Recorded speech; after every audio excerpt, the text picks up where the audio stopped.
What's up, DBs? Coach D Magic here, former D1 defensive back. Make sure you go grab the DB Mastery Program because we're going to be talking about press man, specifically the 2 to 1 to none method when it comes to press man. When should you jam with two hands? When should you jam with one hand? When should you not jam at all? Instead, kick step and cut the receiver off.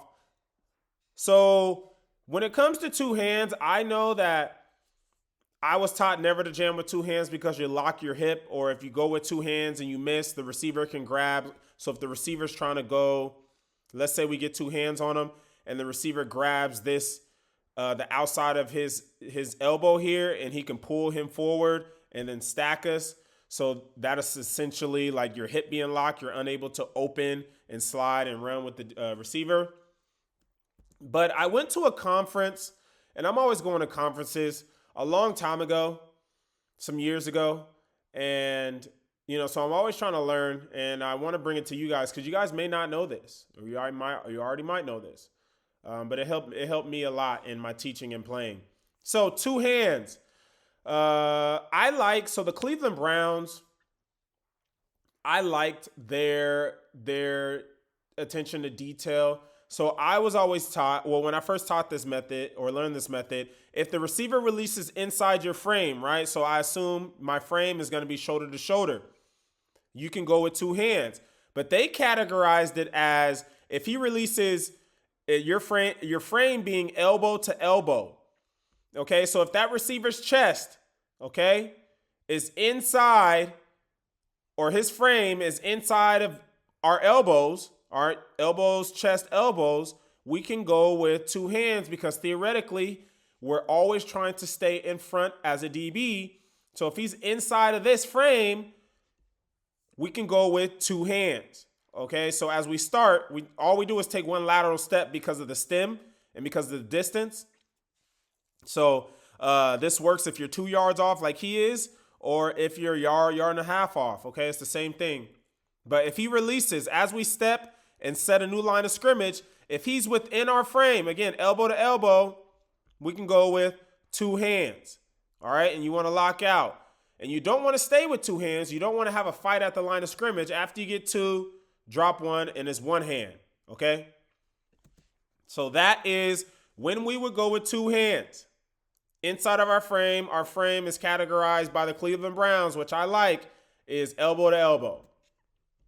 Now, when should we go with one hand?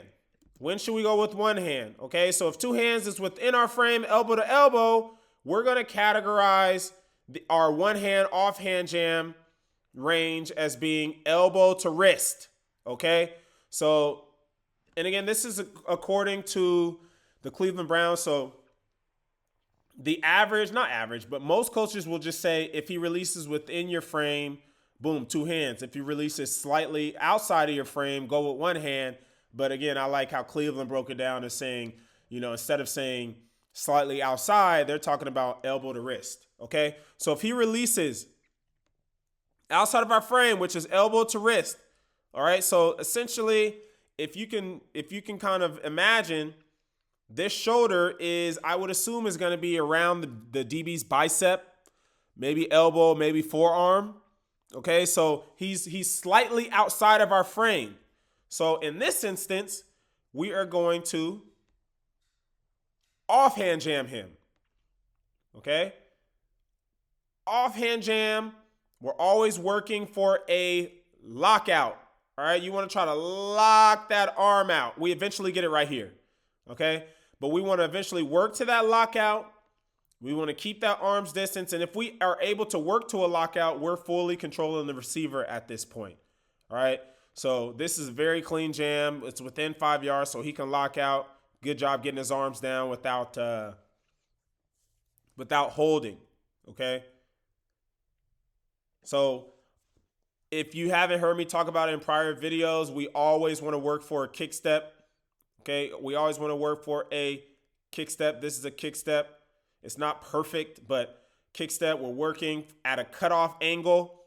So if you ever see bags like this, that's a 45-degree angle. Sometimes that's a little too wide, but you want to work out at an angle like this, a cutoff angle. As we kick step, offhand jam, he's releasing within our slightly outside of our frame. So our elbow to our wrist, offhand jam here. And I actually played against Brandon Cooks in college, and I got a good offhand jam on him as well. But he's 10 years deep in the league, so, shouts out to him. All right, now we have Denzel Ward. Denzel Ward, Denzel Ward is so underrated. Well, it depends who you talk to. Like, if you're talking to DB coaches, he's not underrated, but I recently just looked at Pro Football Focus's top 101 players, and he wasn't in there. And they had other people over him. But anyways, I like Denzel Ward because, again, I have the opportunity to learn from the Cleveland Browns DB coach. I know exactly what they're teaching in terms of press man. So we have two-hand jams, which, again, guys, I'm going to keep reiterating this. Two-hand jam is within our frame. So if he shock releases two, so a big receiver just goes straight forward and tries to bully you at the line of scrimmage, that's a shock release. Obviously, if you think about it, you can't, if he's going two-hand straight into your chest, why would we go one hand to counteract that, right? We would go two. And that's within our frame, elbow to elbow. Elbow to wrist, we're going to go offhand jam. And if that receiver speed releases, okay, speed release meaning, or wide releases, or some coaches will say bus ticket, he's out of here. He's hauling out of here. Then that is when we would go no hands. Okay? So watch the receivers release. He doesn't go forward. He doesn't really go at an angle. It's a wide release. He's running away. A wide speed release. All right, he's running away. So if he does a speed release, we want to kick step, work to our cutoff angle, because the speed release tells us where he's going, essentially. So if he's outside releasing on a speed release, we're thinking stop route, come back, fade or go ball, right? So we want to cut that off and stay on top, stay in the lead position. All right, so now we didn't we didn't have to use our hands to cut him off, jam him, and disrupt timing, okay? Because we recognize the speed release, we recognize he's going outside, we know what routes to expect there, okay? Splits can help us as well. Is he on the numbers, bottom of the numbers? We use our feet to cut him off. All right. And now we're in a great position. We're in a lead position here. Okay. So quick review. I know you're probably like, dude, stop. I got it. Within our frame, elbow to elbow, two hands. All right. Don't get in the fight at the line of scrimmage. After we get two, we can lock out with one. Now, one hand, if he's slightly outside of our frame, or elbow to wrist, offhand, we're going to kick, boom, offhand, lock out. And then if he's bus ticket, wide release, speed release, no hands, zero hands, kick step, work to our cutoff angle.